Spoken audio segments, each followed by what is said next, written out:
ಜಯಂತ್ನ ಪ್ರೀತಿಯ ಬಂಧನದಲ್ಲಿ ಕಟ್ಟಿಹಾಕಿ ಸಮುದ್ರಕ್ಕೆ ಹಾರಿ ಪ್ರಾಣ ಬಿಟ್ಟ ಜಾನು. ಲಕ್ಷ್ಮೀ ನಿವಾಸ.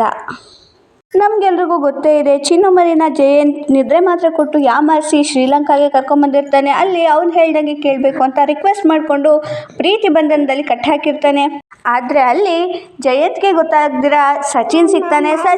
ಜಯಂತ್ಗೆ ಗೊತ್ತಾಗ್ದಿರ ನನ್ನ ಬಂದು ಮೀಟ್ ಮಾಡಿ ಅಂತ ಒಂದು ಲೊಕೇಶನ್ ಶೇರ್ ಮಾಡಿಬಿಟ್ಟು ಅದನ್ನು ಚೀಟಿಲಿ ಬರೆದು ಎಸಿತಾನೆ. ಚಿನ್ನು ಮರಿ ಅದರಂತೆ ಹೊರಡೋದಕ್ಕೆ ಈಗ ಜಯಂತ್ಗೆ ನಿದ್ರೆ ಮಾತ್ರ ಕೊಟ್ಟು ತಾನು ನಿದ್ರೆ ಮಾತ್ರ ತಗೊಳ್ಳೋ ಥರ ನಾಟಕ ಮಾಡಿ ಅವಳು ತಗೊಳ್ದಿರ ಈಗ ಸಚಿನ್ನ ಮೀಟ್ ಮಾಡ್ತಾಳೆ. ಸಚಿನ್ ಹತ್ರ ಮಾತಾಡುವಾಗ ಸಚಿನ್ ಮತ್ತೊಂದು ಜಯಂತ್ನ ಕರಾಳ ಮುಖವನ್ನು ಮತ್ತೊಂದು ಸತ್ಯವನ್ನು ಸ್ಫೋಟ ಮಾಡ್ತಾನೆ. ಅದೇನಪ್ಪ ಅಂದರೆ ಚಿನ್ನು ಮರಿಗೆ ಹೇಳ್ತಾನೆ, ಜಾನು ಅವರೇ ಅವತ್ತು ನೀವು ನಿಮ್ಮ ಅಣ್ಣ ಫೋಟೋದಲ್ಲಿ ಒಂದು ಫ್ರೆಂಡನ್ನ ತುಂಬ ಕ್ಲೋಸ್ ಫ್ರೆಂಡ್ನ ಹುಡುಕ್ತಿದ್ದ ಅಂತ ತೋರಿಸ್ತಿದ್ನಲ್ಲ, ಅದು ಬೇರೆ ಯಾರು ಅಲ್ಲ ನಿಮ್ಮ ಗಂಡನೇ ಅಂತ ಹೇಳ್ತಾನೆ. ಆಮೇಲೆ ಅದನ್ನು ಯಾಕೆ ಮುಚ್ಚಿಟ್ಟಿದ್ದಾನೆ ಅನ್ನೋ ಸತ್ಯ ಕೂಡ ಹೇಳ್ತಾನೆ. ಇದನ್ನೆಲ್ಲ ಕೇಳಿ ಜಾನುಗೆ ತುಂಬ ಗಾಬರಿ ಆಗುತ್ತೆ. ಸರಿ ಅಂತ ಅಲ್ಲಿಂದ ಹೊರಟು ಬಂದ್ಬಿಡ್ತಾಳೆ.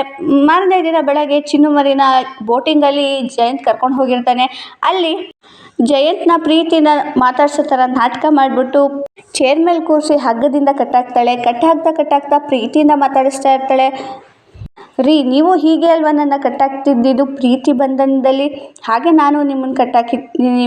ಪ್ರೀತಿ ಅನ್ನೋದು ಹೂವಿನ ಮೇಲೆ ನಡೆಯೋ ಬಂಧ ಅಂದ್ಕೊಂಡಿದ್ದೆ, ಆದರೆ ಈಗಲೇ ಅರ್ಥ ಆಗಿದ್ದು ಅದ್ರ ತುಂಬಾ ಎಷ್ಟೊಂದು ಮುಳ್ಳಿರುತ್ತೆ, ಅದು ಹೀಗೆಲ್ಲ ಚುಚ್ಚುತ್ತೆ ಅಂತ ಅಳಕ್ಕೆ ಶುರು ಮಾಡ್ತಾಳೆ. ಚಿನ್ನುಮರಿ ಏನು ಮಾಡ್ತಿದ್ದೀರಾ ಅನ್ನೋವಾಗ ಜಾನು ಕೈಯಲ್ಲಿ ಚೂರಿ ಎತ್ಕೊತಾಳೆ. ಜಯಂತ್ಗೆ ಚುಚ್ಚಕ್ಕೆ ನೋಡ್ತಾಳೆ, ಅವಳಿಗೆ ಆಗೋದಿಲ್ಲ, ಅಳು ಬಂದ್ಬಿಡುತ್ತೆ. ಬಿಕ್ಕಿ ಹತ್ಬಿಟ್ಟು ಅವ್ರ ಅಪ್ಪ ಅಮ್ಮಗೂ ಐ ಆಮ್ ಸಾರಿ ಅಪ್ಪ ಅಮ್ಮ ಅಂತ ಹೇಳಿಬಿಟ್ಟು ಈಗ ಹಿಂದೆ ಸರ್ಕೊಂಡು ಬೋಟಿನ ತುದಿಗೆ ಹೋಗಿ ನಿಂತಿದ್ದಾಳೆ. ಚಿನ್ನುಮರಿ, ನನ್ನ ಮಾತು ಕೇಳಿ, ಎಲ್ಲೂ ಹೋಗಬೇಡಿ, ಬೀಳಬೇಡಿ, ನನ್ನ ಮಾತು ಕೇಳಿ, ಏನು ಮಾಡ್ತಿದ್ದೀರಾ, ಏನು ಮಾಡೋಕ್ಕೆ ಹೊರಟಿದ್ದೀರಾ ಅಂತೆಲ್ಲ ಜಯಂತ್ ಎಷ್ಟೇ ರಿಕ್ವೆಸ್ಟ್ ಮಾಡಿದ್ರು ಕೂಡ ಜಾನು ಕೇಳೋದಿಲ್ಲ. ಈ ಕಡೆ ಜಯಂತ್ಗೆ ಬಿಡಿಸ್ಕೊಳಕ್ಕಾಗೋದಿಲ್ಲ, ಅಷ್ಟು ಗಟ್ಟಿಯಾಗಿ ಚಿನ್ನುಮರಿ ಅವನ್ನ ಹಗ್ಗದಲ್ಲಿ ಕಟ್ಟಾಕ್ಬಿಟ್ಟಿರ್ತಾಳೆ. ಕೊನೆಗೂ ಚಿನ್ನುಮರಿ, ರೀ ನನಗೆ ನಿಮ್ಮ ಪ್ರೀತಿನಲ್ಲಿ ಬದುಕೋದಕ್ಕೆ ಆಗ್ತಾ ಇಲ್ಲ, ಸಾಧ್ಯನೇ ಇಲ್ಲ, ಐ ಆಮ್ ಸಾರಿ ಅಪ್ಪ ಅಮ್ಮ ಅಂತ ಹೇಳಿಬಿಟ್ಟು ಆ ಸಮುದ್ರದ ನೀರಿಗೆ ಧುಮುಕ್ಬಿಡ್ತಾಳೆ. ಈಗ ಚಿನ್ನುಮರಿನ ಯಾರೂ ಕಾಪಾಡೋ ಸ್ಥಿತಿನಲ್ಲಿ ಇಲ್ವೇ ಇಲ್ಲ, ಯಾಕಂದರೆ ಅವಳು ಹಾರಿರೋದು ಬೇರೆ ಯಾರಿಗೂ ಗೊತ್ತಿಲ್ಲ.